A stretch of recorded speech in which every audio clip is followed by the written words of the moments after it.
improvement is the point. By putting in more attainable goals, but still stretch, I think that's key. So you keep the momentum going. You set smaller goals, but then you reward and recognize you set another goal and another goal. Welcome back, everybody. Richard Baker, founder of Collective Responsibility, here today with another episode of the Sustainable Ambassador Podcast. Through this podcast, I'm speaking with sustainable ambassadors around the world about the work they're doing to solve the social, environmental, economic, and challenges that we face. For me, it's a journey that I hope will result in development and deployment of solutions, programs, platforms, and collaborations, all of which I think that we need, given the size, scale, and speed of the challenge we face, are probably running a little bit faster than we are at the moment. And in this episode, I'm extremely honored to have Laura Kohler, who is the Chief Sustainable Living Officer at Kohler & Co. Through this position, she is leading Kohler's efforts to help people live a sustainable lifestyle, adopt behaviors, and make conscious choices to minimize their impact on the planet. She and I met a few months back talking with her team here in Asia about the work they're doing, about design, about materials, and really came around with this great roundtable full of experts trying to figure out, even in difficult times, even when it's not popular, even the economy and maybe consumers aren't supporting you, how to keep making progress. And so it's really great to have her here to follow up on some of those conversations, but also just dig a little bit deeper into herself, her career path, and the work they're doing at Kohler. So thank you very much, Laura, for taking the time to meet with us. It's great to have you. Thank you for having me. It's going to be a great conversation. All right. So as a starting point, we always like to know a little bit more about yourself and the work that you're doing. As you said, my role today is Chief Sustainable Living Officer for Kohler Company. That is a new role. It is really driving end-to-end sustainability from product innovation all the way through to selling to our end users and customers around the world and helping them live a more sustainable life. And that just means we integrate sustainability in everything we do. We try to empower the people of Kohler to solve and to identify opportunities to be more sustainable, whether it's footprint, product, service work, or messaging. All the intention is to be fully integrated and that it just becomes part of the way we work. So, but I am towards the last part of my formal operating career. And this has been really a glorious journey from my early days in community arts and education and communications to human resources and going from 16,000 people to 45,000 people, and then adding stewardship, which is classic CSR, sustainability, and then sustainable living and DE&I. All of that work has been part of my career here at Kohler, and now we get to do end-to-end sustainability, which is wonderful. Okay, so the title's new, but the work isn't. Talk to me about a little about the work that's been, I guess, the history in terms of like sustainability, be it social, environmental, economic. Like, when did that come into the company, and where did your career kind of intersect that path? Yeah, so we are 152 years, I believe, or 53, one of the two. So that's a long time. And I would say the roots of this deep respect for community, deep respect for environment has been there since my great-grandfather started the company. He preserved buildings and land and supported immigration coming from all different parts of Europe to work at the company, supported families, supported clean, healthy living lifestyles here in Kohler with housing and things like that. So it started with a deep sense of community. And from there, then his son, Walter Kohler, in 1928, was really educating people about the importance of clean water. And this is a quote: "Two of the prime requisites of healthful living conditions are the abundance of pure running water, conveniently available, and the safe method of disposing waste products." In other words, modern plumbing. And, so he said, we still have a long way to go before everyone in this country has these requisites for good health. That was in 1928. That's incredible. So that's the starting point. Yes. So, essentially we are in the fourth generation of Kohler leadership. Each generation has gone deeper in community, gone deeper in the sense of helping do what we can to have a more positive impact on the environment. And this generation is, I would say, going deep into product innovation and how do we educate the consumer to buy products that help them live more sustainably. So that's what I'm saying. It's not, it's generational.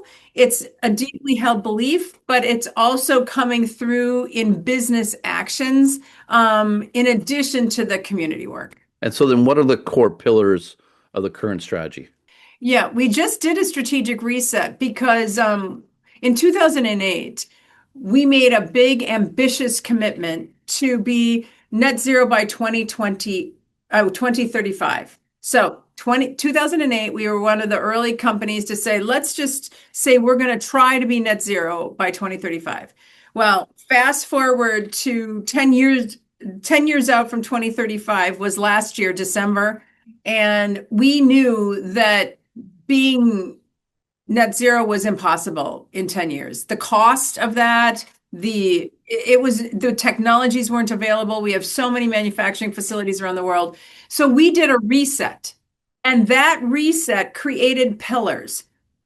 And I will share the 5 pillars because they deeply resonate with our businesses around the world. The first pillar is innovate. So in that pillar, we really focus on the methodology for product innovation, and every product generation is better than the one before it. Then there's the reduce pillar. So 50 manufacturing facilities around the world work on water, waste, and GHG, and we have specific targets. Our corporate facilities have those. Then the middle pillar is reimagine. That is, end of life, for our products and services. And that takes a lot of focus. That's probably the hardest. The next pillar after that is sell. So in order to sell, though, you have to have aligned marketing, you have to have measurements, metrics, and sustainability reporting, right? All of that power of the data comes to fruition in the sell pillar because you use it, and we believe that transparency documents will be the license to sell in many countries around the world. And then the final pillar for Kohler is invest. We invest in communities. We invest in restoration of water. We invest in water impact projects, which is access to water in communities around our manufacturing facilities. So, it goes innovate, reduce, reimagine, sell, and invest. That's okay. So this is kind of bringing me back to my time spent with Interface a lot. They had their 7 pillars. They also had their journey that didn't, they got to 2020. That was their original number. And they got to about maybe 80, 85%. I don't know if they call it a reset, but they admitted like, look, this is just that last 10, 15, 20%. It really is a climb. But if you look back, we made 80% gain. So now let's look forward and where we can go. So I guess my question would be, of those 5 pillars, how many of those were a total renew? How many of them were just an adjustment from previous? Because it feels like you guys have you've made a lot of progress. You're now looking like, how do we iterate? How do we refocus? How do we adapt to the next, and what was the timeline on that new strategy? Yep. So it goes out to 2050. So we decided also to look at the competitive environment and to look at what other companies were doing and to be more in line with, and we were just overly ambitious, to be honest, and we had to put pen to paper and actually do a roadmap to, can we actually deliver the ambition? So one of the pillar that's the most mature is the reduced pillar, which contains all manufacturing and corporate properties. The big hero in reduce is actually renewable energy. And, we are really proud that we are, I think, almost 60% globally covered by renewable energy. And we will be, knock on wood, we will be 100% covered by renewable energy in 2035. So for us, we are going big in that space around the world. I would say water in that reduced pillar is also a big driver for us. We care a lot about water, and we try to walk the talk in our manufacturing facilities. So the one that we're really heavily working on is innovate, because how we design a product actually affects the footprint manufacturing of the product.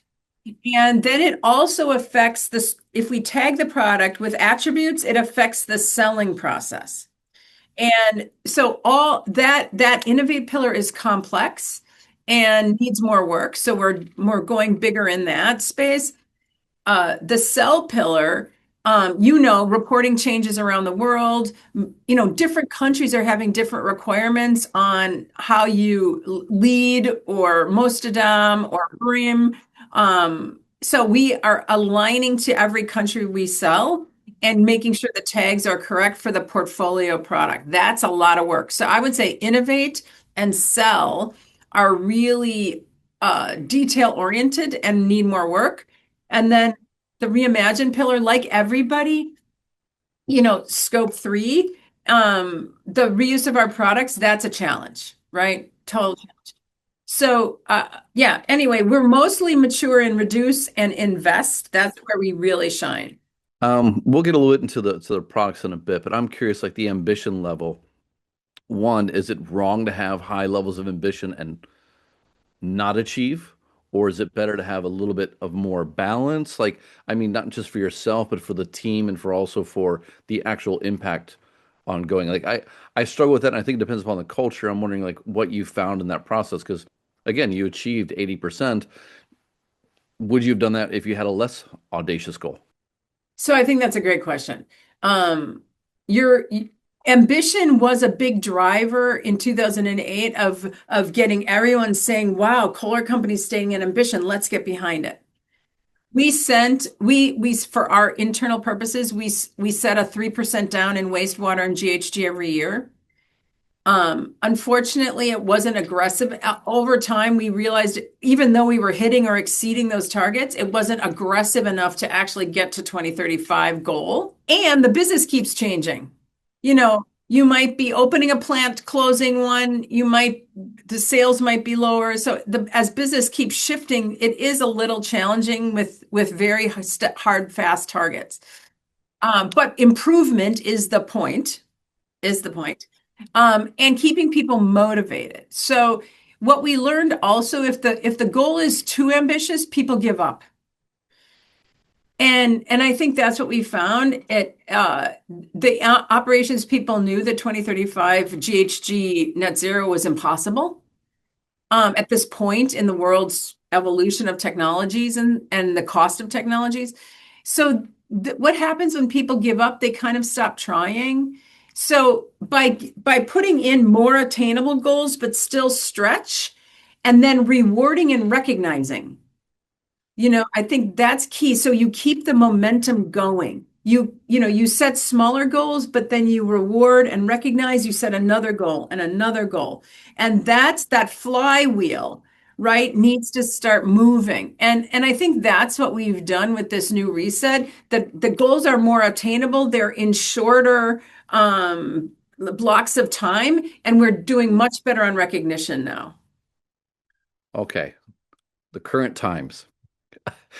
2008 until probably, let's call it 2022, I would say I mean, 2008 to 15 was really like slow. Like you had COP 15 in 2009, it started to build up. 2015 to 2022, I mean, it was just an absolute rocket ship of awareness and engagement. And we're all subscribed to plastic, to energy, to GHG, to animals, to every issue there was. Now, over the last, I'd say, what, 2 years, that started to really either backtrack, fall apart, iterate. Then you had political winds, headwinds, and consumers. Like, how do you maintain focus as you make that shift from like everyone's behind you, the sails are all full of wind, but now it's like, wait a second, we're fighting through this. So, how are you finding that as you've kind of reset your strategy? Did it take into consideration the political, economic, consumer headwinds that were coming? And if not, like, how are you adjusting through that period?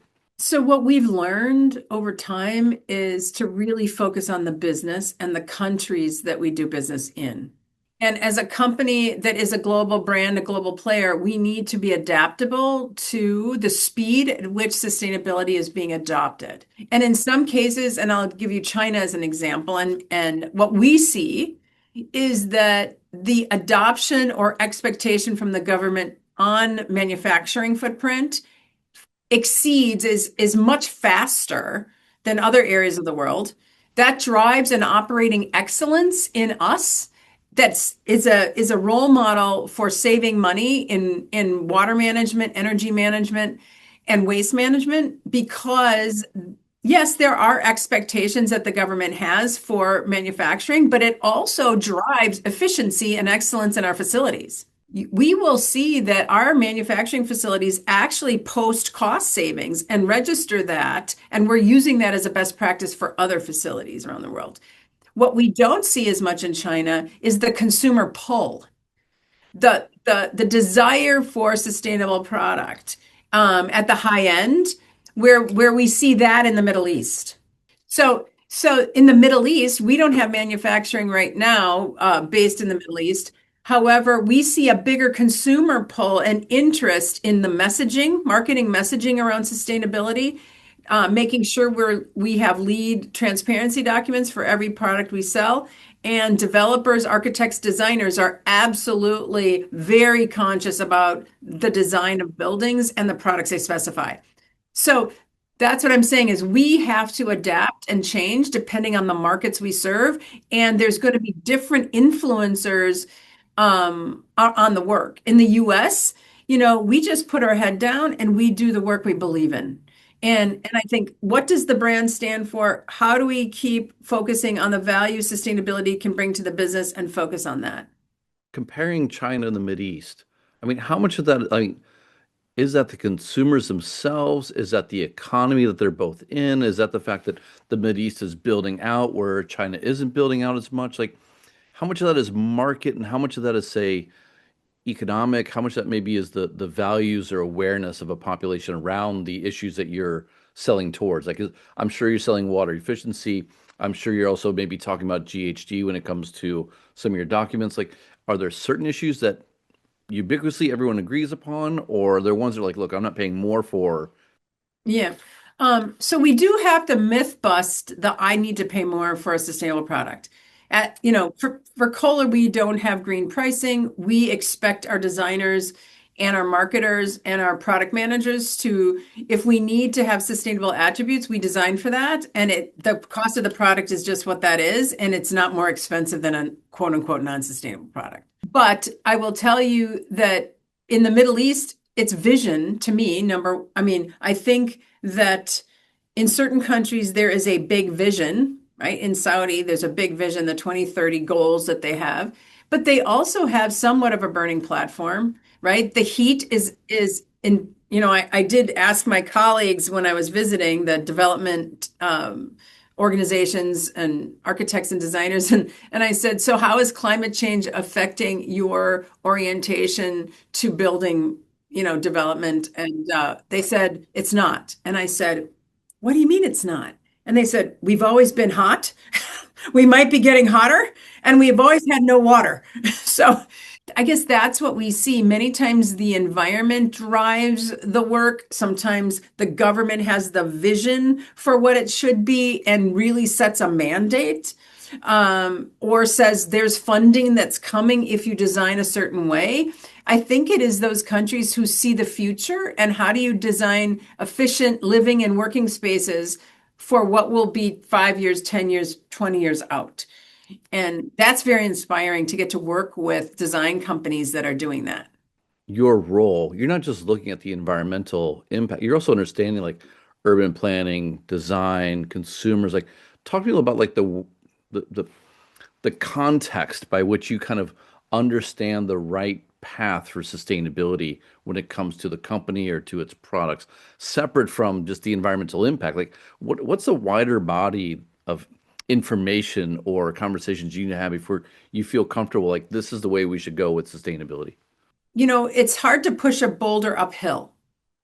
So it's much easier to roll it downhill and get momentum.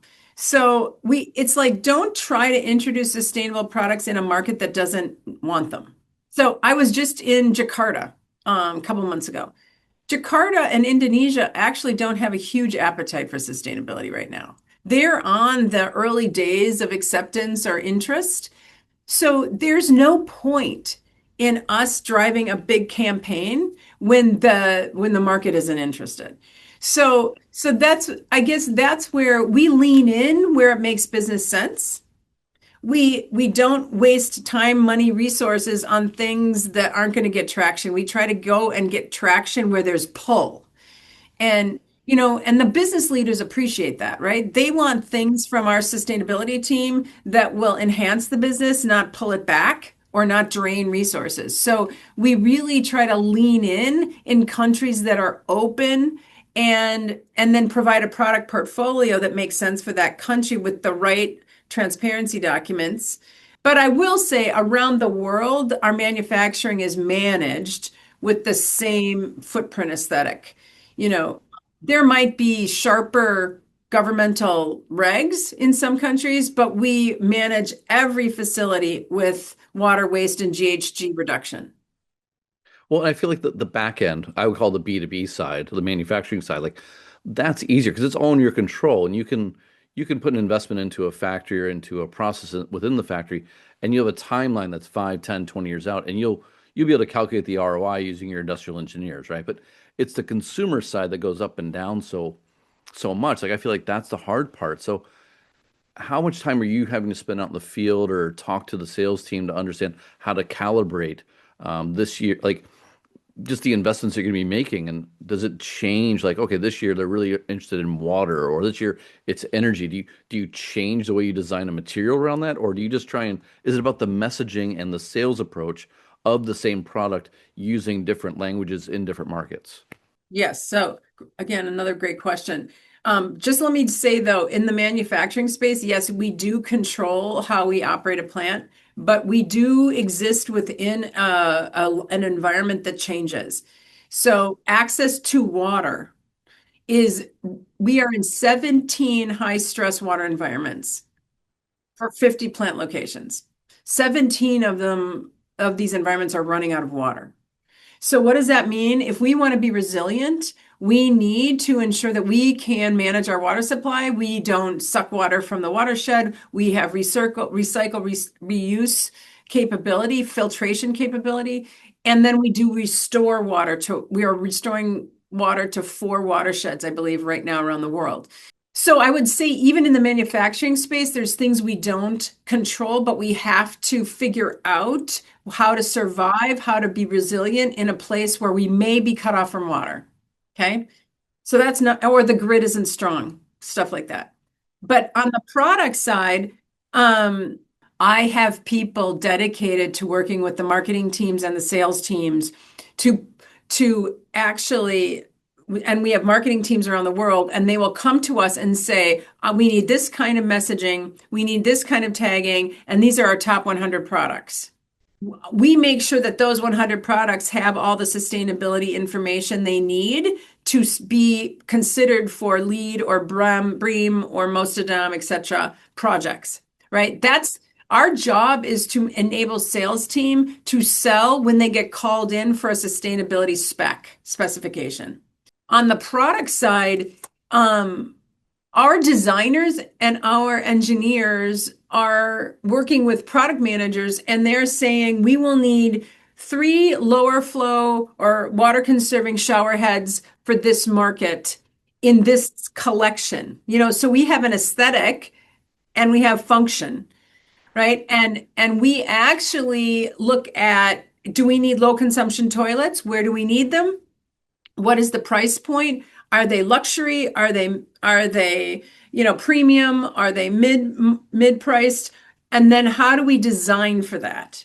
So it's very intentional, Richard, to make sure we have enough portfolio depth in our categories. And I would say we have shower heads that are high flow for areas of the world that can handle high flow, and yet we have big hotel developers who are coming to us and saying, we need a sustainability spec for these 10 hotels because they're in low water shed markets. So that's how we do it. We really listen to the market, and my team has biz dev people on it. Even within your sales, you have the consumer who goes into a store and buys one unit. Like we have ones for our house here, but then you mentioned hotels, and with toilets and with urinals, I'm guessing you've got commercial buildings and you have malls and you have schools that are all buying these at bulk, right? So again, like very different user cases and kind of how you communicate that. Totally. So the project work, that's volume, right? The individual consumer is not yet pulling sustainable product. Our big customer for sustainable products is actually B2B. It's the architect, the designer, the developer, the builder. Those are the people who are assigned to a big project and they have to come in at a certain water consumption rate.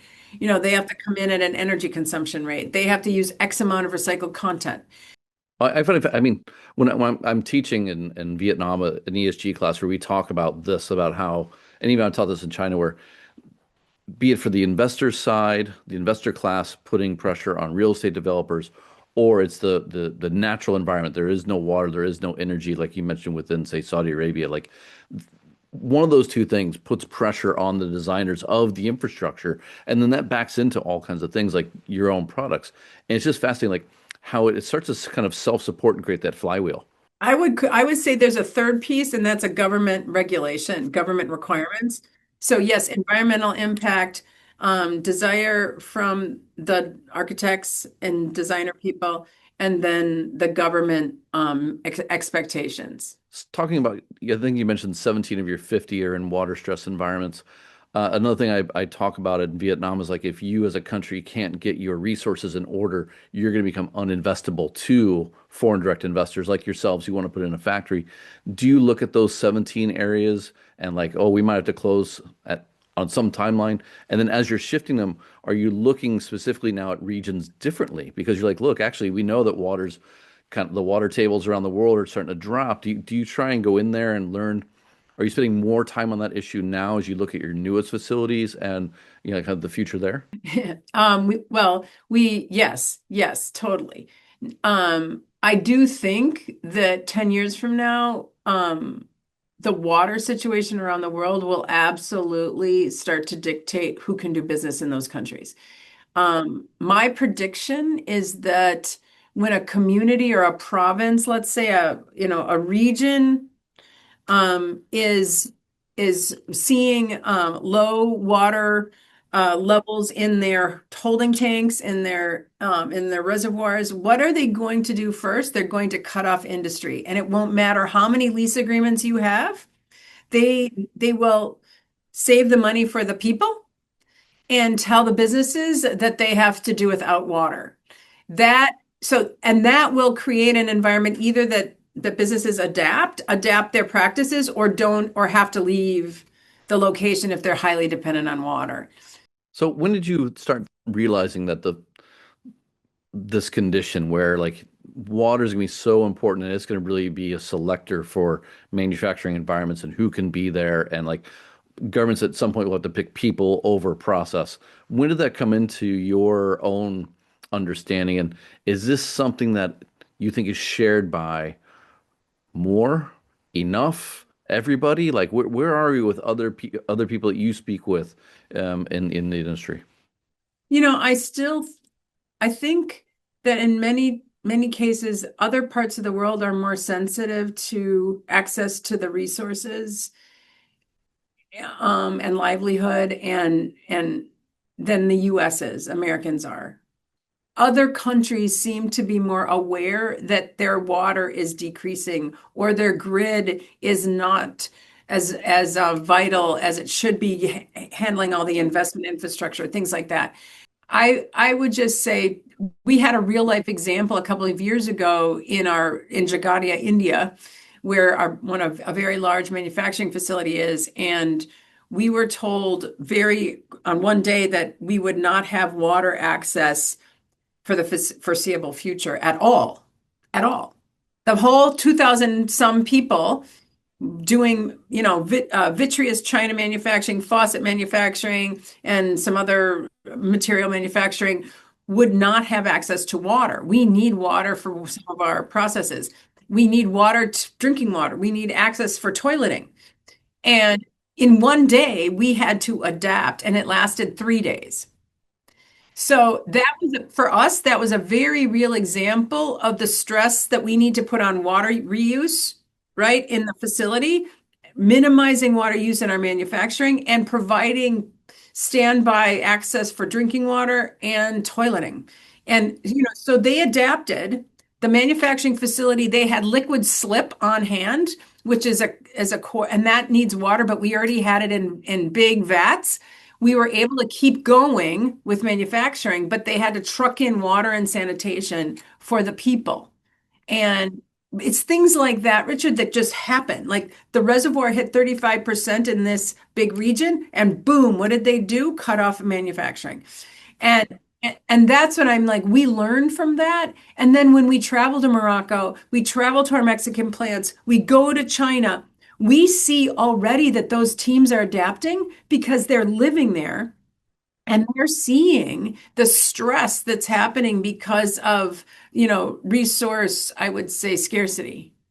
I kind of like this is like the intersection where kind of like the, I guess, awareness of environmental challenges meets supply chain actually is kind of redefining the work or the context by which sustainability officers actually operate in. Like it's not a pure environmental protection anymore. It like you have to bleed those two things together very carefully and also be able to see where these things are headed. Like engage the stakeholders, understand like how much water do you see or how many challenges are you seeing? Is it a drought this year? Is it too much like this year? Like there's a lot more engagement that's a part of this. Yeah, it has to make sense for the business people to spend time on it. And that's what we try to do is really prioritize the work in product innovation, marketing, manufacturing, the things that will drive value for the business that also make sense from a sustainability standpoint. But they don't want to innovate, just be like, if my team has an idea about a sustainable product, they don't want to innovate that if it can't sell. So what's the point in us even driving something like that if ultimately the market doesn't accept it? Mm. But when you're making that view, what's the timeline? Like, are you looking at they don't want it now? They don't want it in 5 years? They don't want it in 10 years? Like, how long is your average development timeline to commercialization? Yeah, I mean, it's usually 2 to 3 years, 3 years more on average. So yeah, we do have to do a lot of forecasting and projecting and analysis on that. But there's a product we're launching this year. It's a recirculating shower. We don't think there's going to be a ton of uptake, but we do think it'll be a hero product for us that will demonstrate our capability and technology and also demonstrate that if you are in a stressed watershed and you want to take a 20-minute shower, this shower is for you, right? If you're on allocation, if your water costs are high, but you want to have the luxury of just filling your shower with water for 30 minutes, this is for you. So there are some things like that where we think it'll become more popular over time, but we're going to go ahead and push it into the market because we have the capability and we want to demonstrate that, and we also want to drive more adoption in some of the higher end, um, you know, consumers. And through like a product like that, will you have learned new technique, new innovation that you can bring into the wider portfolio as well that, just delivers more water savings or an improved flow that's a water saving? Because I know like a lot of the original shower heads that were water saving, they weren't such great products. But I feel like with each one of these attempts, you're getting better and better. Yeah.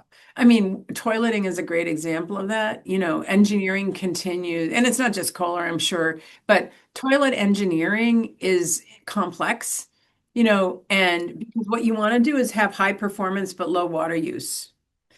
And there's so many performance factors that come into play, but we are actually able to introduce to the market in the near future some really incredibly high performing, very low consumption product. I'm really excited about that, and we probably will launch it in Saudi, because they have the interest in advanced technologies that have low natural resource consumption. So there are times when we push ourselves to do a breakthrough when we know there's a market that will be open to it and we expect it to grow and us to keep getting better, but we learn with every iteration in a category. Okay, how far do you take this? 15 years ago, I talked to some people at Unilever. They were talking about zero water. We're going to be taking powder showers, and they were working on the shampoo for a powder shower. Is that where you're going? Like instead of just being an energy company, you're now in solar. Like how far do you go with the innovation and getting away even from your traditional business models? Well, it's interesting. We're part of something called the 50-liter home, which is a Procter and Gamble led multi-year study. And right now we're in LA and we're ending phase three. We have 32 homes, 16 homes are the control set. 16 homes have gone through 3 rounds of product updating to see the benefits. And we're trying to go from 400 liters per day in a household to 50 liters, right? And that's the washer, that's the dishwasher, that is the showers, the toilets, and the faucets. Um, and so companies come together to really push themselves and see how low we can go, right? And I think you will find brands out there that are trying to do that.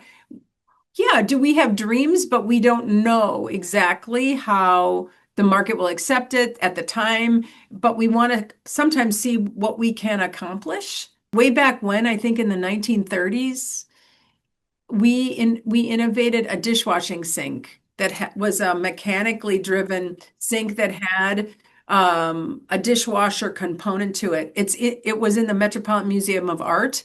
We were ahead of our time in dishwashers. So but it didn't have any adoption. We had innovated this and then nobody wanted it.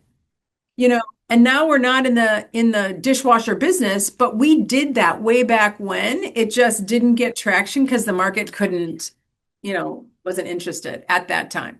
Okay, I'm going to use that to springboard into the family and legacy component of this because I feel like you work in a family business. It's gotta be it's a very unique thing for a lot of people because a lot of the companies that we talk to generally in sustainability space, they tend to be either big IPO, big multinational companies like Unilever, P&G. And then there's some family groups like yourselves and that I've come to know. What's it like to work within a family business in this role? And I guess the second question I have is like, how has it changed over the generations? Like you mentioned the early days, your I think great grandfather or great, they start with community, but now you're really talking about water and it's a very different set of issues. Like what's it like working within a family company in this issue? And how has it changed over the last kind of generations? Obviously, the word sustainability wasn't around when my great grandfather and his son Walter Kohler and my grandfather were in charge.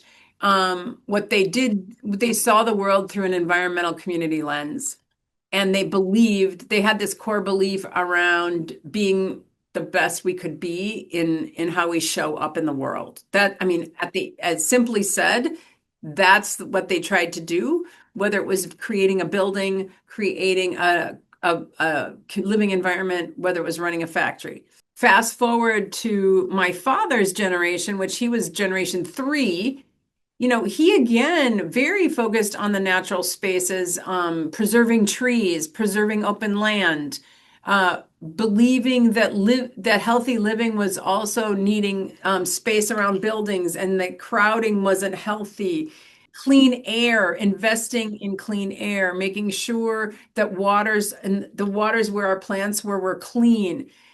So again, it wasn't until really the end of generation three where this word sustainability started, and Interface was one of those companies that led the way, Unilever, Patagonia.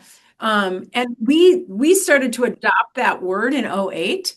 So that's really for us, that has been a driver. And I would say now we have generation five, all of our kids are coming, and their expectation is just that this is what we should be doing, and this is just, of course, we will do the best we can in the usage of natural resources. And of course, we will message to consumers how to buy more sustainable product. It is not a special thing. It should just be the way we do business.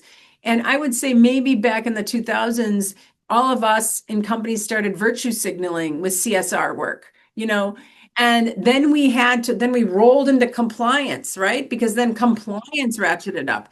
And now I think today what we are all in is business value and sticking to the brand attributes, which is for us things that we care about, the world, the people, the communities, the environment, all of those things just are reflected in how we do business.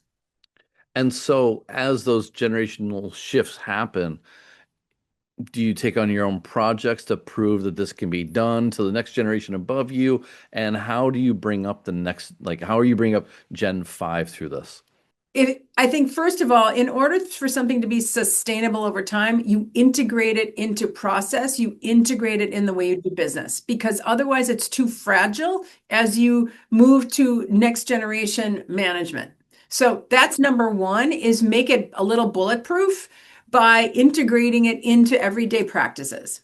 The second thing is, help the next generation understand that we don't do trend of the moment. We don't do something just because it's fashionable. We do something because it's meaningful, it drives business value, and it aligns with the brand. All of us can be swayed by something that's cool and hip and, gosh, everybody's doing this. And that's what we all have to pull ourselves back and just say, but does it make sense for our business? And I think that's, integrating it into process and practice, and then really teaching next generation management, whether they're family or not, that it needs to make business sense. We don't do something just because it's trendy. Okay. So that actually kind of comes back to one of my earlier comments about, like where we are and how we're seeing a bit of a slide back. Like I've been talking a lot with different people on the podcast, but also, in boardrooms, like this slide back was well earned in many cases because you were subscribing to all these issues that didn't make sense or that you didn't actually hold, core values around, or there was no principle behind it. So it was going to be trendy, it was going to fall off, but then if you peel all that back, there actually was progress being made in the factories, in the process, in the products themselves that now we can build off of. So I'm curious, like, it sounds like you've had that vision or you've had that view for a while. If you take the current moment and a lot of these big public companies that are struggling, what kind of advice or what would you ask, what would you give them advice to take forward as they look at this? Like how to focus on, the value when at times these trends are the value. First of all, the work should speak for itself. The work should drive value that is tangible and quantifiable. So, as a CSO, what I try to do is really communicate tangible, quantified impact internally. So our business leaders know that these initiatives are actually putting money on the bottom line, or driving brand impressions. So I think that's number one. What we've done is maybe pull back on a little public communication, but not change the work that we do inside. We are still, like most CSOs that I talk to would say, yeah, we're still doing the work. Um, but we are not necessarily talking about it as much as we used to. Our global impact report, we are making sure we're telling essential stories. It's not just as big as it used to be. Doesn't need to be. We are ensuring that everything can be measured, right? So the work we're asking of our businesses is measurable, and we can actually say there's impact. So I think making sure that the work is prioritized and all of it has impact, and not asking for extra investment that doesn't drive results. A couple more questions here. I speak with a lot of people, particularly in Asia. Second, third gens are coming in. They want to leverage sustainability as a way to come into the business or to take the business from the next generation further. What advice would you give to them? When my brother and I came into the business 30 plus years ago, my dad was running the business at the time. And I would imagine he was a little fearful of, these 20 somethings, 28, 29, 30-year-olds coming in. And what he said to us was, you all need to listen and learn before you stir the pot. Listen, learn, and understand what has gone before you.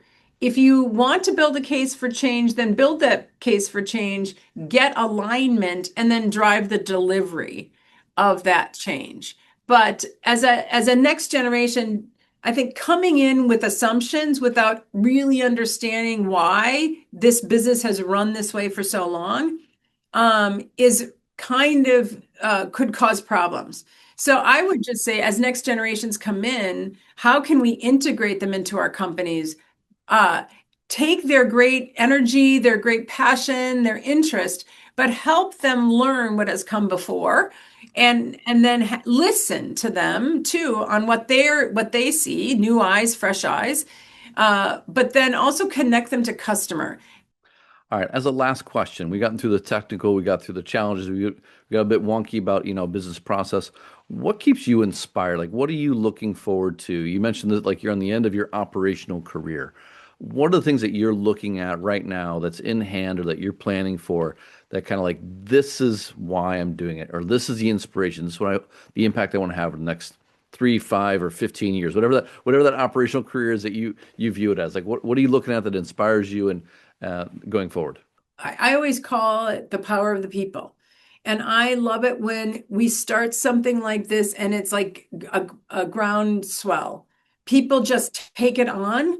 And we just actually had a couple of our locations that jumped into PPA agreements because they saw the opportunity locally and they wanted to do it. Or they're replacing something on their roof and they want solar. It's not that anybody's telling them to do that. The local teams are coming up with these ideas and innovating, problem solving. So when I start to see that happen, that's success because then it doesn't need a big corporate center to drive an initiative. It's that adoption, that innovation, that interest and passion is happening in a grassroots way. And that means transformation is happening. And that's when I believe that's when I have done my job, right? I've helped the company transform. I've helped the company really adopt it, and it's built into the teams, and it doesn't take a CSO to drive it. So, yeah, no, I just think sometimes it's time for leaders to stand back and let it all happen, so that the organization builds the muscle.